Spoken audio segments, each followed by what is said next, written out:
sunset lights can't stop me. I just hold on for dear life.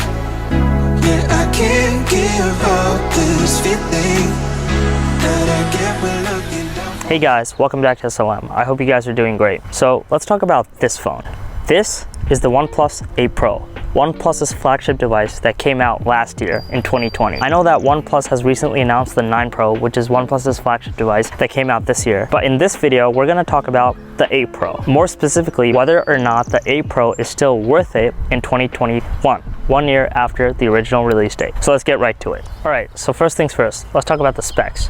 The variant that I currently have has 12 GB of RAM, 256 GB of SSD, as well as the Snapdragon 865 processor. I know that the OnePlus 9 Pro has the AAA processor, which is probably better than this one, but the Snapdragon 865 is still a really good, respectable processor for a phone, even today. This phone also comes with a fast 120Hz refresh rate, as well as a 1440p OLED display. And you can actually use both at the same time. You can do a 120Hz refresh rate and 1440p at the same time. This phone also has a massive 6.8-inch display, which is, believe it or not, bigger than the OnePlus 9 Pro, which only has a 6.7-inch display. All right, so now I just want to talk about OnePlus as a company. So if you look past a couple of years, maybe like 5-6 years ago, OnePlus marketed itself as the flagship killer company. So they would essentially sell these phones that had stellar specs, these flagship phone quality specs, for half the price. But now, that's not the case anymore. OnePlus is slowly creeping into that flagship territory. OnePlus wants to market itself as a company that is a new flagship. And that's exactly what they did with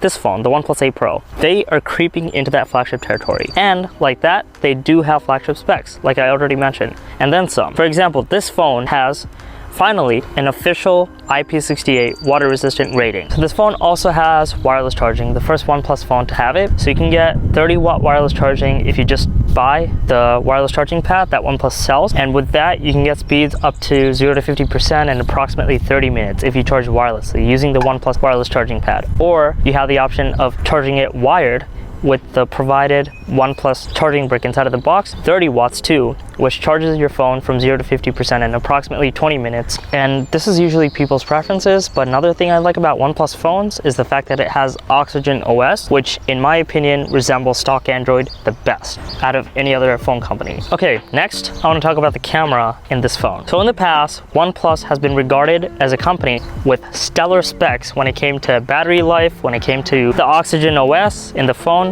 when it came to just the performance of the phone, but they were criticized for their camera. The reason why is because many users found the camera to be rather mediocre and subpar in comparison to a lot of other flagship phones like Samsung or Apple or Google or what have you. But with this phone, they definitely changed that. So I'm not going to go into a lot of detail when it comes to the camera because I'm not a tech tuber. You can check out MKBHD's videos, you can check out Dave2D's, basically all the tech tubers videos. I'll link some of them in the description, but I'll give a little bit of basic detail. All right, so this camera setup right here, it has 4 different cameras. So you can see over here that it has a 48 megapixel ultra wide camera. It has a 12 megapixel telephoto camera. It has a 48 megapixel main camera, and it also has a 5 megapixel color filter camera. So the camera quality on this phone is generally really good, especially the 12 megapixel telephoto camera. When you compare it to past cameras like the 7 Pro, which is the predecessor to this phone, the photos on the camera come out really well. And next I'm going to be showing you guys some sample photos that I took on this phone.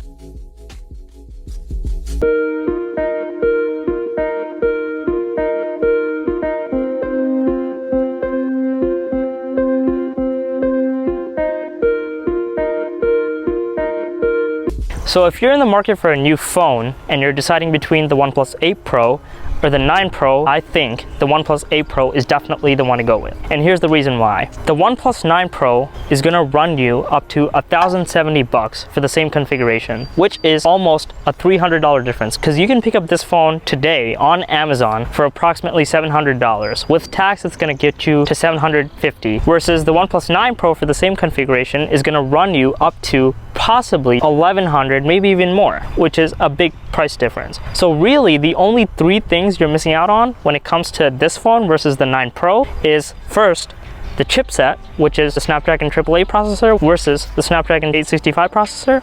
Number 2, which is the camera, which in my opinion isn't really a deal breaker, because even though they did partner with Hasselblad on the camera quality isn't that much different. according to a lot of YouTubers. Again, you can check out the reviews of the YouTubers that release the 9 Pro review videos. And number 3, which is probably going to be quote unquote the biggest deal breaker, is the charging speeds. The 9 Pro charging speeds are incredibly fast, especially with wire charging as well as the wireless charging. You can get up to 65 watt wire charging and 50 watt wireless charging, which is a huge difference. But if you take a look at it, this phone battery is technically a little bit bigger in comparison to the 9 Pro, and 30 watt wireless and 30 watt wire charging is still really respectable for the price that you're paying for the phone. So that was my review of the OnePlus 8 Pro. I hope you guys enjoyed it, and if you did, then definitely consider subscribing and dropping a like, and I'll talk to you guys in the next one. Take care.